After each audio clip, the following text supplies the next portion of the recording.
Thank you very much. Yeah, I think you can be rest assured that the session is going to go on without any interruptions. The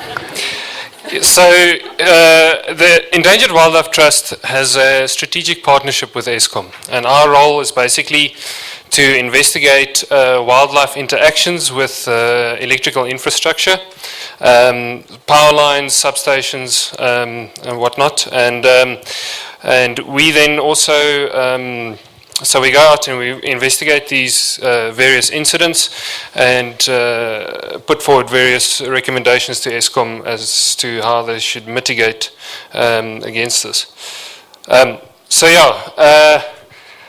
Thanks for the introduction. It's actually what I'm starting with in my talk, and what a lot of us, at least in Gauteng especially, are experiencing at the moment is this. And that's mostly due to structural failures at power stations and things like that. But there is an enormous pressure on our national grid at the moment, and we're talking about spatial planning this morning, and I think it's going to become more and more important from an environmental point of view as to how Eskom plans new infrastructure and the placement of new lines. So, these sort of partnerships and collaborations with Eskom is going to become very important in the future in terms of advising this. Okay, so we've got a number of different methods of getting energy in the country. Of course, in South Africa, we're very dependent on coal and coal-fired power stations. It's not going to change very soon. Of course, the coal mining industry creates a lot of jobs, and that's something that we're still going to be dependent on for quite a while. There is quite a big move at the moment towards renewable energy. Of course, your wind farms and solar plants. But while renewable energy is, of course, a lesser of two evils when you consider the sheer amount of habitat that's being destroyed by coal mining, it does also have its impacts on the environment. Nuclear is something that we're beginning to explore now. the sort of Russian closed doors thing going on at the moment. And of course, we've got a couple of new power stations, things like Medupi and Kusile and all the rest. So our power line network consists of distribution and transmission lines. Just to give you an idea of how many lines are in the country, and I actually sat with this GIS layer this morning, and it took me a very long time because it's quite a few gigabytes big, and my computer froze a couple of times. But that's basically what it looks like. So this is the combined transmission and distribution lines in the country. Looking at this map, it looks like the sort of western parts of the Northern Cape are still quite open and natural in terms of electrical infrastructure, and relatively less impacted than the other areas. However, you've got a couple of very important big transmission lines running through that area that have a huge impact on wildlife, particularly birds, from a power line collision perspective. But the wildlife interactions could be many things. We're not just talking about birds. We're not just talking about electrocutions and collisions. But we get called out for all sorts of strange things. Starting off with the cute and cuddly, just to warm your hearts a bit this morning. There are other impacts. And of course, this becomes a problem. You must remember when the lines are hanging that low, in, for example, a game reserve, things like giraffe and elephants often collide with it. It becomes a problem. Birds of prey love to nest on power lines. And of course, then you've got the actual mortalities. This is a vulture. I can't actually see whether that was a collision or electrocution, but they are prone to both. And then there's some other impacts. We recently conducted a study in the Kruger National Park to look at the impact of wildlife on electrical infrastructure. And what we found out from Eskom was that they were actually spending millions and millions each year to go and fix these poles and put new poles in place, because the animals are basically rubbing up against it, causing a bit of a sort of a pencil neck kind of thing, and then eventually they just fall over. So we started putting a lot of camera traps up, and what we found was that, elephants and rhino obviously come and rub up against the poles. So the initial idea was to place rocks around the base of the poles to prevent them from walking over it. But we found that the main culprits were actually buffalo. Of course, being a hoofed animal, the rock idea wouldn't work. But just to give you an idea, we worked out it cost Eskom in the region of 30,000 Rand to go and replace one pole. And that's taking into account, obviously, the pole, the conductors, all the stuff that they actually provide, as well as getting the live line, the cost of getting the live line team out there. So it's quite expensive for them. And I'm just highlighting this. I don't expect you to read this. I'm just going to quickly go through some of Eskom's environmental policies. And the one thing I want to highlight there, avoiding harm to the natural environment, minimizing financial and legal liabilities for Eskom, because it does actually cost them a lot of money to mitigate for this. All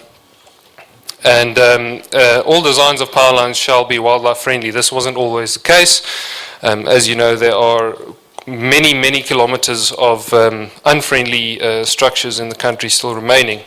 But at the moment, all new lines have to go through an EIA process, and all new structures must be wildlife friendly.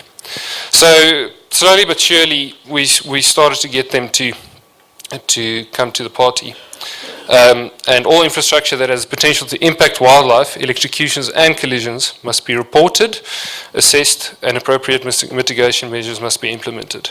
Now this reporting thing is something that we struggled with in the beginning, because we found that there's just too many lines to monitor, and we only a small team of people and a couple of volunteers can't cover the entire country. However, we started training up Eskom staff to actually start reporting wildlife incidents. So how did the partnership start? Well, the people responsible for the initial agreement with Eskom is a bunch of old baboons, and they wouldn't mind me calling them that because they were affectionately known as the old baboons. And we work with a whole bunch of Eskom divisions, of course your transmission lines, distribution lines, Eskom generation, which is just basically looking at the different power stations.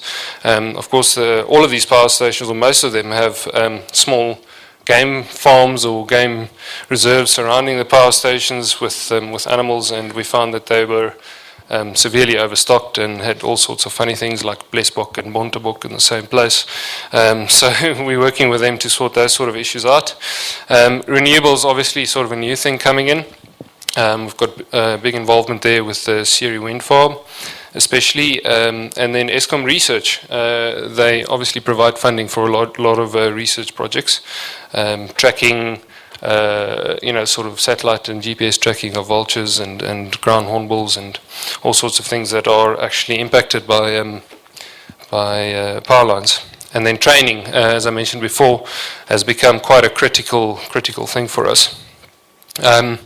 Just an example of the kind of thing that we do, the Verlorenvlei wetland is a Ramsar site in the Western Cape, and found that that red section of line was causing a lot of incidents, especially collisions, and they actually went and they removed the entire line. So these are extreme cases when lines bisect sort of important areas. They can actually go and remove an entire line. I mentioned training earlier. As I said, it's become very important. We really want to get the Eskom guys out there to report sightings to us, because we can only go on what has been reported to us, or work with what has been reported to us. And of course, their favorites are snakes, so we kind of train them how to handle certain uncomfortable situations. Just to give you an idea of how the training's improved over the years, since 2009, where only 12 people were trained. We're now sitting in 2014, and I think that was, this graph was in August, so we're now well above 2,000 people for the year. So that's a lot of Eskom staff that are being trained up. It's liveline teams on the ground, and we're really encouraging them to report these sort of interactions and incidents to us. This all gets put into our central incident database, and then we use this. It becomes especially useful when doing spatial planning, to try and identify where are problem areas, also in relation to the movement of certain species and the proximity of things like important breeding sites. So once an incident has been reported, we go out and mitigate these lines, or we get the Eskom guys to go and do it for us. So these are just some of the sort of things that we do. That's a raptor protector being put up. Obviously, you've all seen the bird flappers on the lines. There's various different models that are being tested out. Yeah. And then when it comes to collisions, this is just a sort of a risk map of the high-risk areas and low-risk areas for collisions in the country. And you can see that there is quite a lot of red there in the Karoo and in the Northern Cape, mostly because of the distribution of certain threatened species like Ludwig's bustard that are very, very prone to power line collisions, as well as blue crane. In fact, if you look at this graph, obviously I'm not expecting anybody to be able to read that, but since the partnership started, at least, a high percentage of the mortalities have actually been collisions, and by far the most have been blue crane and vultures and bustards. So very large, slow-flying birds are quite prone to this. But what we started finding, and what was quite concerning, is that lines that were marked and started looking like Christmas trees still didn't prevent collisions for certain species, particularly flamingos. And what we found was that they were actually, a lot of them were actually flying at night, and obviously they were then not able to see the earth wire. And so, this is just highlighting some of the new stuff we're putting up. We developed, with preformed line products, we developed a new nocturnal device with a solar panel and an LED light that flickers, and we're busy testing this at 5 sites where there are flamingos and where there have been repeat incidents at previously marked lines. That's one transmission line and 4 distribution lines. Sometimes it's quite tricky to put these things up, because if the lines obviously traverse go over a wetland, it becomes quite difficult. So that's just basically what it looks like. That's the team that put the devices up at Marievale with a helicopter, and I'll be lying if I say that I wasn't a bit nervous getting that close to power lines in a chopper. Sometimes it's a bit easier and you can just take a bucket up. So it's just basically schematic of what it looks like. That's what it looks like at night. It's a bit not very easy to see in this photograph, but they actually pulse, so it's not a continuous, this is just a long exposure, it's not a continuous light. Yeah, so that's, some of the new stuff that we're doing. Yeah, and that's pretty much what I have to say. Thank you very much.